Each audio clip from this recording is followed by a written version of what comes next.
আসসালামু আলাইকুম। আপনাদের সবাইকে স্বাগতম জানাচ্ছি বিবিসি বাংলার আন্তর্জাতিক সংবাদে। আপনাদের সঙ্গে আছি আমি রিম। প্রথমে সংবাদ শিরোনাম। ইরানের দাঙ্গায় যুক্তরাষ্ট্রের হাত ছিল। এবার নাইজেরিয়ায় সেনা পাঠাচ্ছে যুক্তরাষ্ট্র। ভারত মহাসাগরে ভেনেজুয়েলা সংশ্লিষ্ট জাহাজ জব্দ করল যুক্তরাষ্ট্র। যে ভয়ে ইরান নিয়ে সিদ্ধান্ত নিতে হিমশিম খাচ্ছেন ট্রাম্প। দর্শক, এতক্ষণ শুনছিলেন সংবাদ শিরোনাম, এখন বিস্তারিত। আপনি যদি ইহুদিদের ধ্বংস চান, তাহলে ভিডিওতে লাইক করে চ্যানেলটি অবশ্যই সাবস্ক্রাইব করে আমাদের পাশে থাকবেন। এখন বিস্তারিত।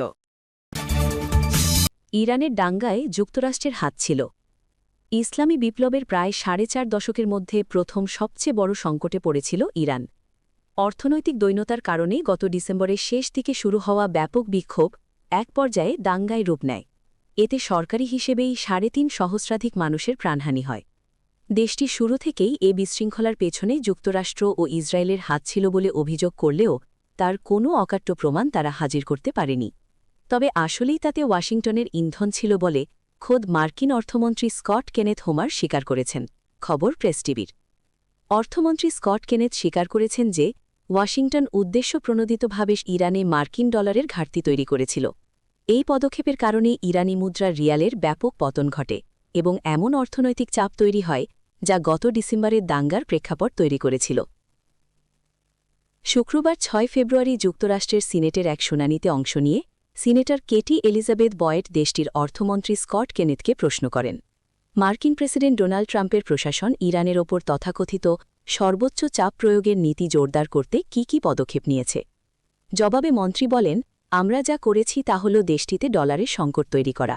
এটি ডিসেম্বরে একটি দ্রুত এবং বিশাল চূড়ান্ত পরিণতির দিকে মোড় নেয়, যখন ইরানের অন্যতম বৃহত্তম ব্যাংক দেউলিয়া হয়ে যায়। তিনি আরও বলেন, ইরানের কেন্দ্রীয় ব্যাংকে তখন টাকা ছাপাতে হয়েছিল। দেশটির মুদ্রার মান হুহু করে পড়ে যায় এবং মুদ্রাস্ফীতি ভয়াবহ রূপ নেয়। ডলার সংকট তৈরি করার পাশাপাশি একই চাপ প্রয়োগের অভিযানের অংশ হিসেবে ওয়াশিংটন ইরানের তেল রপ্তানিও শূন্যের কোঠায় নামিয়ে আনে। এর মাধ্যমে সাধারণ ইরানিদের ওপর অর্থনৈতিক সীমাবদ্ধতা কঠোর করা হয় এবং প্রকাশ্যে দেশটিতে আর্থিক অস্থিতিশীলতা তৈরির চেষ্টা চালানো হয়।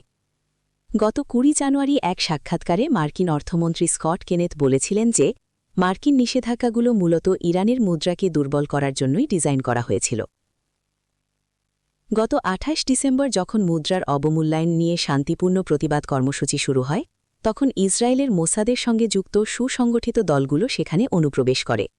তারা বিক্ষোভকারী, নিরাপত্তা বাহিনী, সরকারি ভবন এবং মসজিদে হামলা চালায় এবং সাধারণ মানুষের অর্থনৈতিক ক্ষোভকে পরিকল্পিত সহিংসতায় রূপান্তর করে।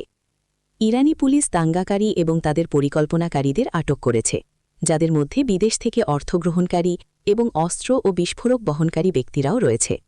ইরানির পুলিশ প্রধান আহমাদ রেজা রাদান ব্যাখ্যা করেছেন যে সমাবেশগুলো প্রথমে বাজারের ব্যবসায়ীদের বৈধ অর্থনৈতিক প্রতিবাদ ছিল, কিন্তু পরবর্তীতে সেগুলো দাঙ্গায় রূপ নেয়।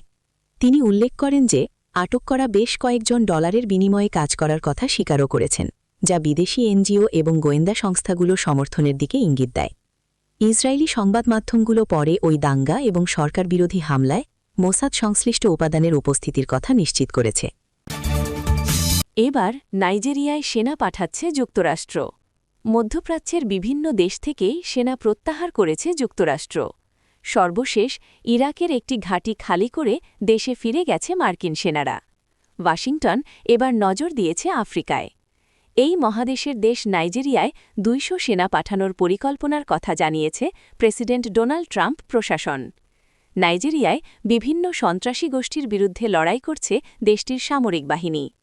এই লড়াইয়ে তাদের সহায়তার অংশ হিসেবে প্রশিক্ষক হিসেবে সেখানে সেনা মোতায়েন করছে যুক্তরাষ্ট্র।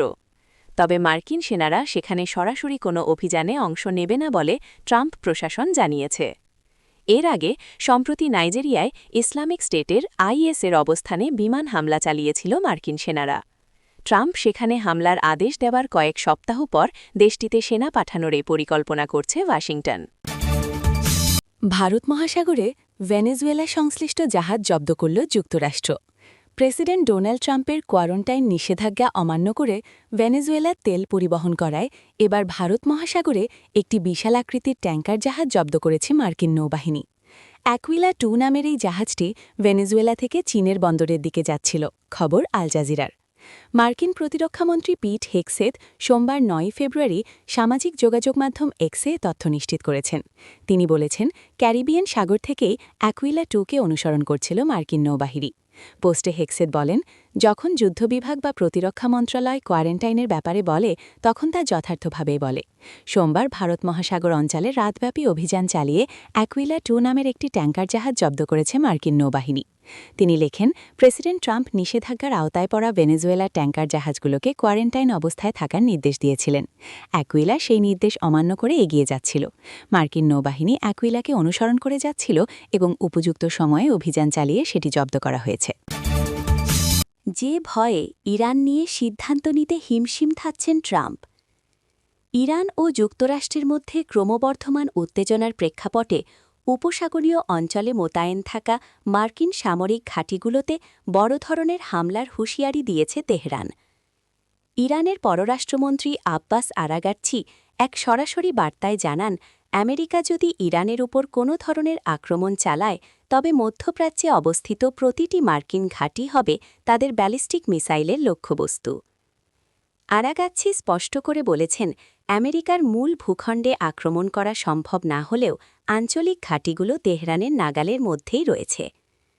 সম্প্রতি মার্কিন প্রেসিডেন্ট ডোনাল্ড ট্রাম্প ইরানের উদ্দেশ্যে একটি শক্তিশালী নৌবহর পাঠানোর ঘোষণা দেওয়ার পর এই পাল্টাপাল্টি হুমকি শুরু হয়। প্রেসিডেন্ট ট্রাম্প এই সামরিক তৎপরতাকে শান্তি প্রতিষ্ঠার শক্তি হিসেবে বর্ণনা করলেও তেহরান একে উস্কানি হিসেবে দেখছে। আরাগাচ্ছি আল জাজিরাকে দেওয়া এক সাক্ষাৎকারে দাবি করেন, ইরান যুদ্ধের ভয় পায় না এবং তাদের সামরিক বাহিনী যে কোনো আগ্রাসনের দাঁতভাঙা জবাব দিতে সব সময় প্রস্তুত রয়েছে। ইরানি পররাষ্ট্রমন্ত্রী আরও জানিয়েছেন, তারা প্রতিবেশী দেশগুলোর ওপর হামলা চালাবেন না, বরং ওই সব দেশে থাকা মার্কিন সামরিক অবকাঠামোকে টার্গেট করবেন। বর্তমানে মধ্যপ্রাচ্যে প্রায় ২,০০০ মাঝারি ও স্বল্প পাল্লার ব্যালিস্টিক মিসাইলের এক বিশাল ভাণ্ডার রয়েছে ইরানের। সামরিক বিশেষজ্ঞদের মতে, আধুনিক আকাশ প্রতিরক্ষা ব্যবস্থা না থাকলেও এই মিসাইল শক্তি এখন ইরানের প্রতিরোধের প্রধান হাতিয়ার হয়ে দাঁড়িয়েছে। ইরানের হাতে থাকা খুররাম শাহর এবং সেজজিলের মতো উন্নত প্রযুক্তির ব্যালিস্টিক মিসাইলগুলো প্রায় ২,০০০ কিলোমিটার দূরের লক্ষ্যবস্তুতে আঘাত হানতে সক্ষম। এর ফলে কাতারের আল উদেরিদ বিমানঘাঁটি থেকে শুরু করে বাহারিনে মার্কিন নৌবাহিনীর সদর দপ্তর এবং কুয়েট, ইরাক ও সিরিয়ার অধিকাংশ সামরিক স্থাপনা এখন ইরানের সরাসরি মিসাইল ছায়ার নিচে রয়েছে। এমনকি তুরস্কের ইঞ্জিলিক এবং সংযুক্ত আরব আমিরাতের আল ধাফরা ঘাঁটিও এই ঝুঁকির বাইরে নয়। বিশেষজ্ঞদের মতে, ইরানের এই মিসাইল ভাণ্ডার অনেকটা সুইস আর্মি নাইফের মতো কাজ করছে, যা তারা একই সাথে প্রতিরক্ষা এবং শত্রু দমনে ব্যবহার করতে পারে। গত বছর ইসরায়েলে প্রায় ৫০০ মিসাইল হামলা চালানোর মাধ্যমে ইরান তাদের সক্ষমতা জানান দিয়েছিল। যদিও সেই হামলায় ক্ষয়ক্ষতির পরিমাণ খুব বেশি ছিল না, তবে মার্কিন প্রতিরক্ষা দপ্তর পেন্টাগন এখন ইরানের এই হুমকিকে অত্যন্ত গুরুত্বের সাথে বিবেচনা করছে। পরিস্থিতি মোকাবিলায় এবং সম্ভাব্য ইরানি প্রতিশোধ থেকে বাঁচতে পেন্টাগন ইতোমধ্যে মধ্যপ্রাচ্যে থ্যাড এবং প্যাট্রিয়ট মিসাইল প্রতিরক্ষা ব্যবস্থা জোরদার করেছে। জর্ডান, কুয়েত এবং সৌদি আরবের মতো মিত্র দেশগুলোতে বাড়তি প্রতিরক্ষা সরঞ্জাম পাঠানো হয়েছে।